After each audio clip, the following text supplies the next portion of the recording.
Our programme today, Martin Smith, trainer here in Newmarket, and from quite a famous racing family really in the Middle East, aren't you? Yeah, in the Middle East we're quite famous. Dad's been training there since the mid-90s in Bahrain.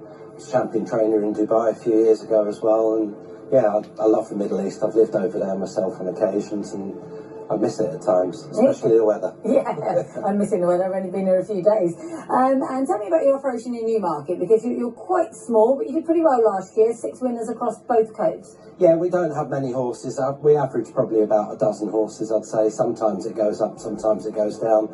But we generally always find one or two that are capable of winning a race, and we've managed to win a few races with those. It's very tough over in England here. The competition's intense, and you're competing against extreme big guns. So we're always pleased when we do win a race. And yeah, like I said, we try and just get the best out of the horses we get, and we try and get longevity out of them as well, which is a big key. And it must be, I suppose, a bit of a bonus of the job that you can come racing Newmarket whenever you like. It does help, yeah. It's quite nice here, isn't it? So, yeah, it's very nice here. Well, we'll hear plenty more from Martin on the rest of the programme, starting with his view on yesterday's 2,000 guineas. It was a brilliant day for Godolphin. It's been a brilliant weekend for Godolphin, and couldn't have gone much better than in yesterday's first classic of the season, Caribus beating the hot favourite Native Trail. I think I felt a little bit sort of blindsided, because the whole week all the emphasis from the Godolphin team have been towards Native Trail, but Caribus always been a very, very good colt, and yesterday his turn of foot was the decisive factor, I think. Yeah, I think it's great for the Dubai Millennium line that Caribus was the one that came on top.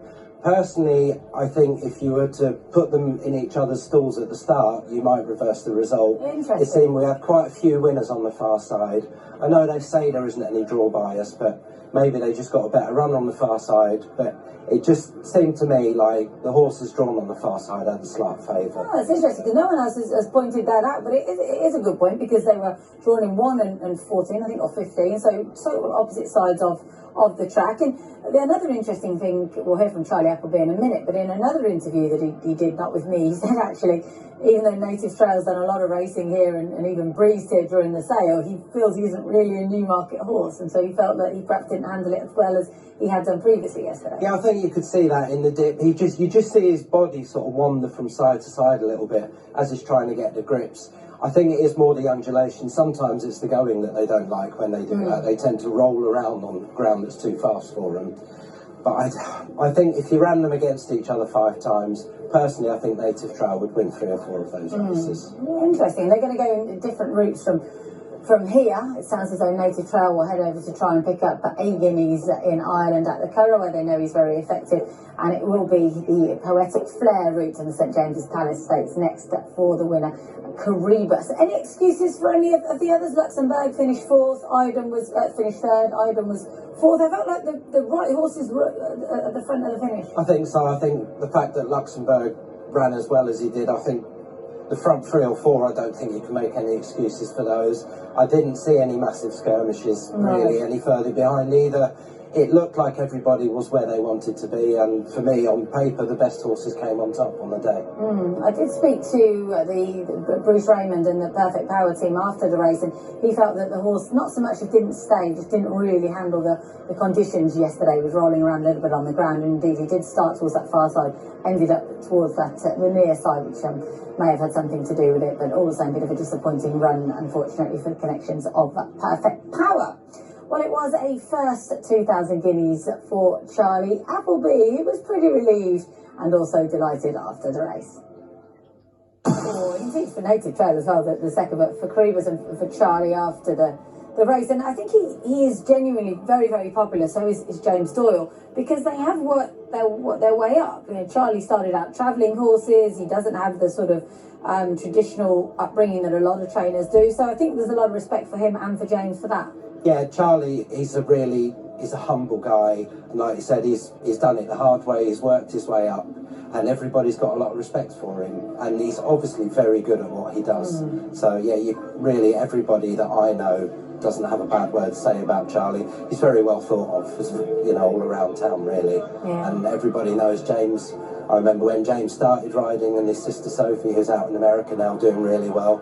Again, they come from a very horsey family, And it's great when you see them coming through the ranks when they're young, and 10, 15 years down the line, they hit the highest highs. It's really nice to see. And again, James is a really nice guy. He'd talk to anybody. Again, very humble, and he's very, very dedicated. I know how much time he spends in the gym, how hard he has to work on his weight. Probably as much as George Baker did and Lester Piggott did in the day. He's very tall, James, and it probably doesn't get mentioned as much as it should, but he really has to work so hard on his weight, and to be able to bring your A game when you haven't had a decent meal for 3 or 4 days is so difficult. So all credit to him. Yeah, that's a good point actually, because he did quite an emotional interview yesterday with Lydia Hislop on Racing TV, talking about it is quite difficult sometimes, although he admits he's got one of the best jobs in racing in riding Charlie's second strings. It's not that easy when he is on the second strings, but actually the weight aspect you point out didn't really come into it, but it's a very good point. And any jockey, as we know at the moment with Josh Moore being very, very ill, is putting themselves at risk any day they go out there. Yeah, it's a dangerous job. It's so easy to forget, but then when something, like Josh Moore happens, it reminds everybody, and you don't talk about it, especially when you're riding in races. You really don't mention it, but it does hit home sometimes, especially when you're on your own. That's when you think about it. And sometimes you look back at things that happen and you think, I was quite lucky there. That could have quite easily gone the other way. So, yeah, it's tough physically, tough mentally, and extremely dangerous. Which makes the highs, of course, even better when they happen, as they did for James and Charlie yesterday. It was also a big success for a Dubai horse, if you like, because Cardam was last seen in action in the Group 2 Blue Point sprint over at Meydan. He's not a consistent horse, he's a very quirky horse. But yesterday he put it all together and picked up a 6th career success in the Group 2 Palace House Stakes, just held on, and it was I think a really good victory for the whole team, because of course Jim and Fitri Hay bought the horse last year. He'd done great things winning the Stewards Cup as a youngster and everything for Shadwell, but this was his first big win for his new owners. Yes, great for the new owners. I think he's a horse that's shown probably more potential than he's really achieved on the race course, which suggests he's maybe not the easiest horse to handle. But I think William got his fractions absolutely spot on yesterday. And again, another horse drawn on the far side that went and won yesterday, which I think might just be a key to things going forward today as well. Okay, I expect that's reflected in your tips, which we shall give you at the end of the programme. We'll show you one more pattern race from yesterday, which was the listed Kilvington Stakes, a race which has been switched over from Nottingham, run here for the first time, and it had a hot favourite in the form of Flotus, who'd been second in a Group 1 last year. Real excuse for her though, spoke to Connections after the race, and she apparently banged her head so hard on the stalls that she knocked out a couple of teeth or something like that, but she wasn't in a good shape. So excuse for her bombing out, so watch out for her next time. But the win went to Colthurb, and I thought this was a tremendous training performance by the Richard Fahey team, because she'd been off for a long, long time. Yeah, Richard's a very good trainer, but always bringing the horse back from presumably an injury is always tough, and especially having them fit to go the first time. But like I said, Richard's very experienced, very good trainer. He's done a great job. I suppose the risk with trying to get a horse ready after a long break is maybe sometimes overdoing it. But they clearly got it right. I mean, that from the last 2 furlongs, you could have picked 4 or 5 horses that were going to win that race, but Coltham, come out on top quite well in the end, I thought. And again, another one on the far side. Yeah, no, I thought she really did sort of got it out really strongly for Christophe Soumillon, and it was a nice win, and some good black type in second for Tarua Canyon and Queen Kalua, who finished third. Well, it was interesting after the race to speak to the man responsible for buying Coltham. Richard Brown is also racing manager to the owner, Saeed Al Qasimi, and this is what he had to say. Yeah, but no one seems to have a clue, do they? No, well, you've got a real mix of, like you said, horses with proven Group 1 form, and then there's a couple in there that have done really well, winning maidens by 4 or 5 lengths, looking like they're still open to a lot of improvement. So although they're only 3-year-olds, it is a case of some slightly more established horses running against some up-and-coming horses that, like I said, who knows how much they're going to improve from when we last saw them. Yeah. That's the real key to today's race, I think. Yeah, and I think when Inspiral came out of the race a week or so ago, it seemed to me like Tenor Prison was just a default favourite then. Yeah, I think if Inspiral was in it today, she would be the clear favourite, and deservedly so. It possibly just takes a little bit of the quality out of the race, not having Inspiral in there. But having said that, the horses that are left in the race are still very, very good horses. Personally, I think Juncture, last time I saw Juncture win, that was extremely impressive.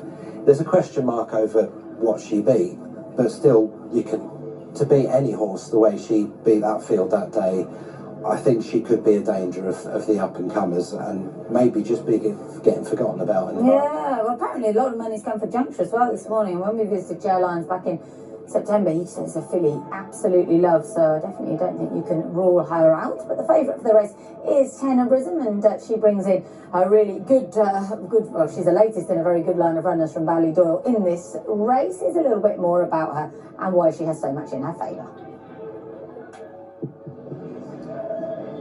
Well, there's no doubt that Tenebrism is a very talented horse, as you saw there from Mikey's report.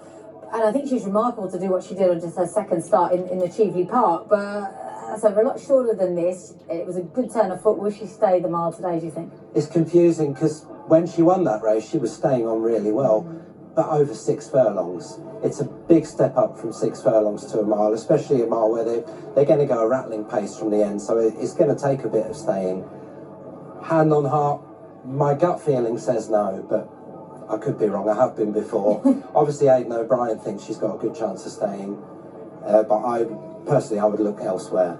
And as a trainer, I mean, she ran, I think, in March, April time, and then she didn't reappear till the Cheveley Park. She has to have had something go wrong, or growth spurts or something. That's not the way you're going to map out the campaign. No, in an ideal world, especially Aidan, we all know, loves to run his horses. So there was obviously a reason to keep her back, but having come back from such a long break, it obviously didn't do her any harm. Some horses just run well fresh. Yeah. I suppose there may be something there, but I wouldn't let that put me off. For me, the big question mark is the distance. Will she get home? I think so as well. There's a bit of that hanging over Cachet as well. She beat Hello You in the Nell Gwyn here last time. You've got to go back to 2006, the last time a Nell Gwyn winner won the Guineas. That was Speciosa. But I like Cachet. I love her way of going about things. She seems a very honest and genuine filly, and her Breeders' Cup run was very good, and I just thought about 16, 18 to 1 she was being a bit ignored. I think she's a lovely horse. I think she deserves her day. She's got a few miles on the clock for a young horse. Personally, I would like to see her ridden just a little bit more patiently. Not necessarily held up, but just held on to for a little bit longer. If James could just keep a little bit more up his sleeve for the finish, because for me the time she's gotten beaten is just when she's just emptied out in that last furlong. So if you can just keep enough in the tank to get him home, I think he's got a serious chance today. And of course, if James doesn't win the race, he'll be hoping William Buick does on Wild Beauty. She's an interesting filly because when she won the Dubai Duty Free Stakes at Newbury, they said, we're thinking running her in France. And I remember saying on Twitter, I bet they go to Newmarket, they've got nothing else, which they have done. And she's a great one winner in Canada. I thought the way she won at Newbury suggested she's desperate for this mile. Yes, I think so. I think she beat a listed winner there, so there's some quality in that race. Again, she's one of the ones that maybe isn't quite proven at the level, but she's done nothing wrong in coming here. I think she's got every chance. Obviously, Newbury is a much different track to Newmarket, so will she handle the dip and come out of it is probably what will make all the difference to her performance today.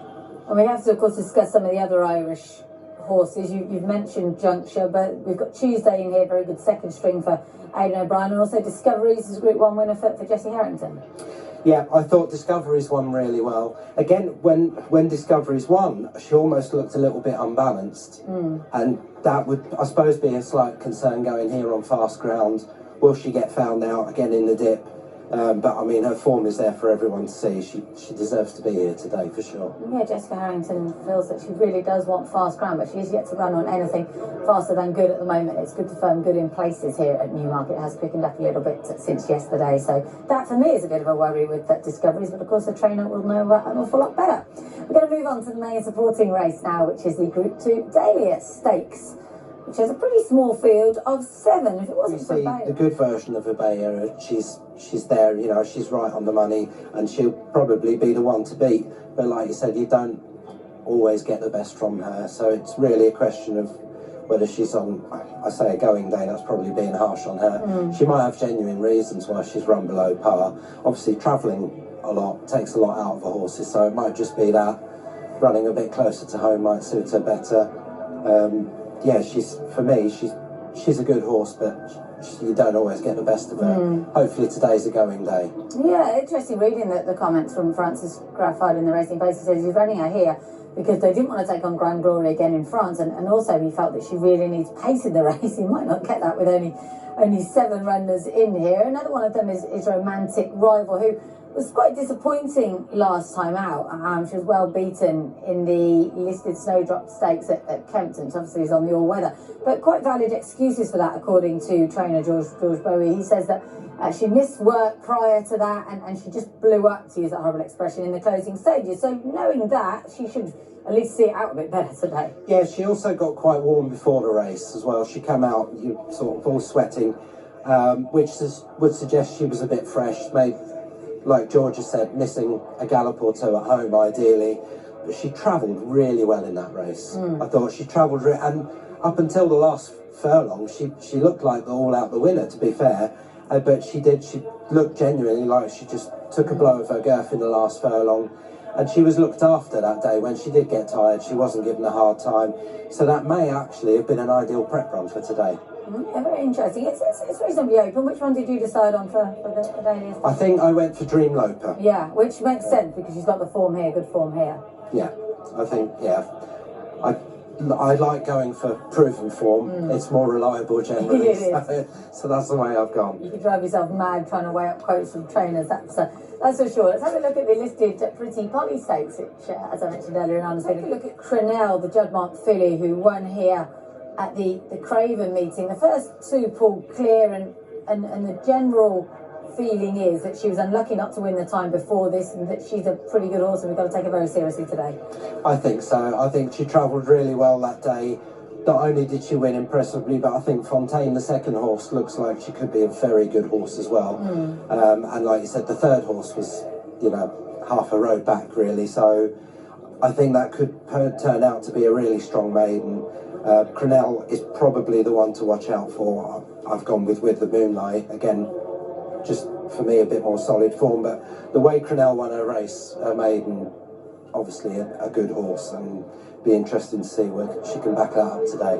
Yeah, John Goslin's won this race 6 times, including with Tagruda back in 2014. Another point on that Newmarket maiden, that the third horse has been beaten since off, I think, a mark of 74, something like that, at Lingfield, but as Martin says, they did pull quite a long way clear of her, so perhaps nothing to worry about too much there. With the Moonlight, it's the Godolphin representative. She's 2 from 4 in her career so far. She hasn't been seen this season, but last time she was in action, it was at Newmarket, where she finished 3rd behind Kawida. That was in a listed race.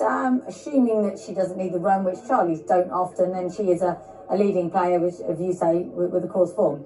Yeah, I think so. If anything, she probably looked a little bit tired at the end of that race.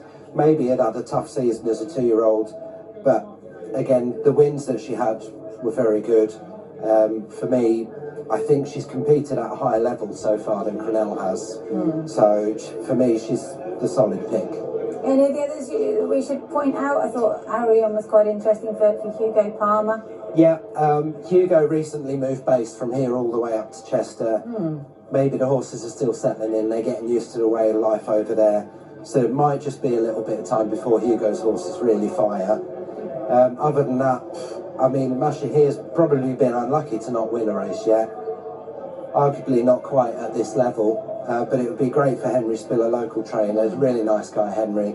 It'd be great to see him have a big winner here today. Yeah, that one used to be with that Shadwell and trained by Richard Hannon. Gonna have a look at one of the big handicaps on the card, which was the daily 68 days off. So it was a pretty good performance, really. Quick enough back though in 11 days. It is, but obviously come out run well. I'm assuming George thinks that she's come out of the race well, hasn't exerted herself. It's a great way to start the season, come out with a win. I mean, if he can back up that form, I mean, he's probably got a decent chance in today's race. My mistake, it's Valley Ford we can show you, not Semhan. Valley Ford comes into this as one of the favourites. Yeah, interesting. First run of the year, being gelded. That, in your experience, that more often than not does bring about an improvement, doesn't it? It does. It helps horses, you know, when colts get to a certain age, sometimes racing isn't always the first thing on their mind, and it just helps them concentrate. So if a horse gets overexcited, gelding them will just help keep them calm down, and it will stop them wasting energy before the run. More often than not, it helps them, especially from keeping them at home. Colts you have to keep separate from other horses because they're quite aggressive and they fight. When they're geldings, they could go out and and be communal with the other horses. So I think geldings have a better social life than colts do, and I think they end up being happier horses for it. And it definitely makes life easier for trainers, as you say. So Valley Forge very much to be respected there. We'll show you Dark Jedi. This is an interesting piece of form because the horse he was second behind Enemy in this Queen's Cup at Musselburgh was pretty unlucky not to win the Group 3 Sagaro Stakes the other day at Ascot. This looks a really good piece of form, and Dark Jedi has been wonderfully consistent throughout his career, and he's my pick here. I think he's not done improving just yet.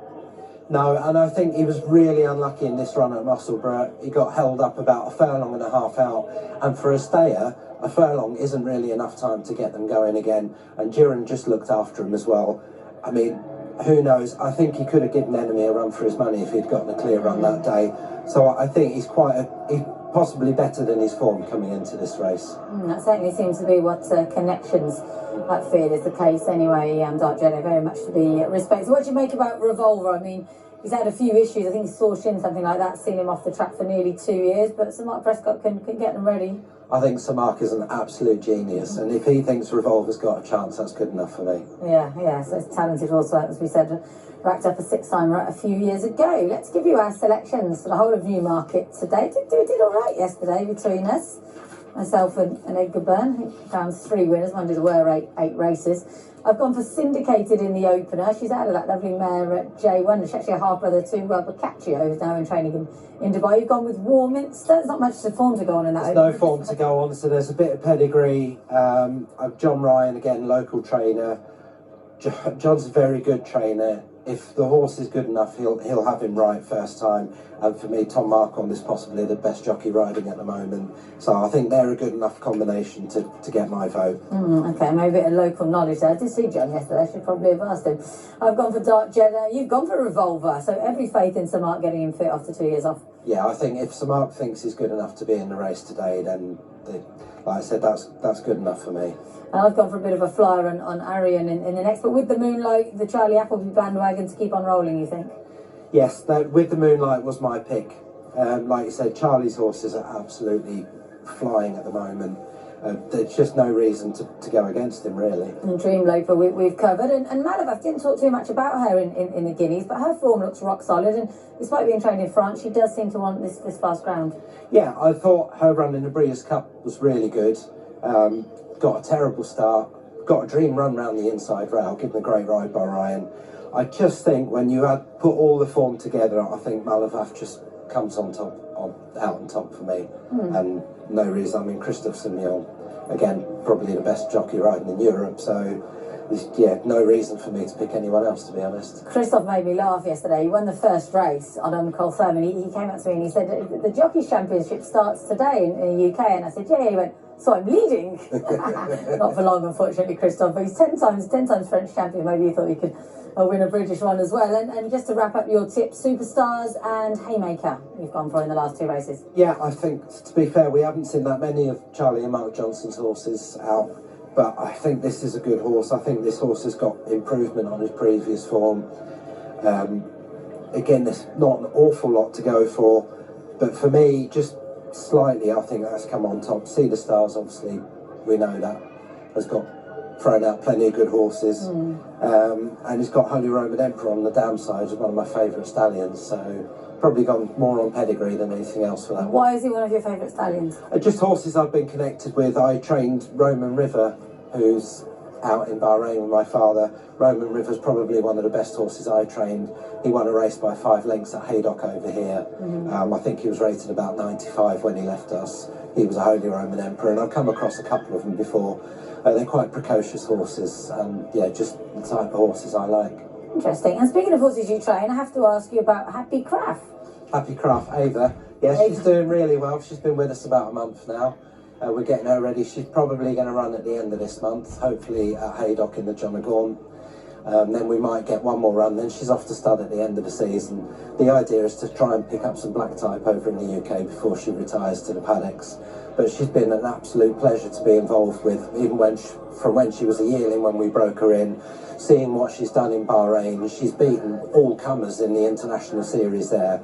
It's just great to see a horse that you've been involved with at a young age go on and do so well, and to have her back now is just an absolute privilege and a pleasure, and we're enjoying every day with her. I just like a big white face. And is this something that you're going to try and do again this year? Have horses here in training and then send them out for the turf series with your father, and all being well, get them back? Yeah, I think it's worked out well so far. Roman River was another one that was purchased here at the Breeze Ups. We had him in training until he was 3, turning 4. Then he went out to Bahrain to race at that age. And we have got some more horses coming over, young horses coming from Argentina this year.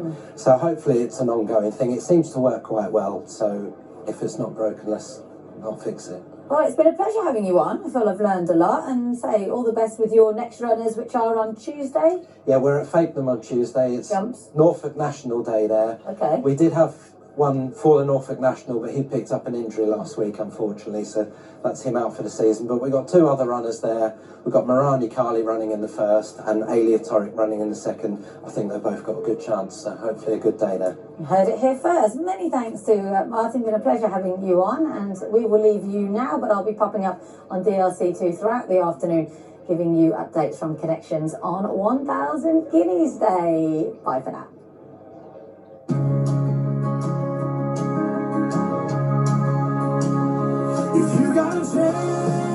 Western Symphony now joined by River Allwood. Who's going to get up? River Allwood goes on to win under Jamie Spencer. Cause the dream won't chase you back if you're gonna love somebody. Towards life, round beside the field champions. Colonial takes a double storm. 3 of them hit the line together.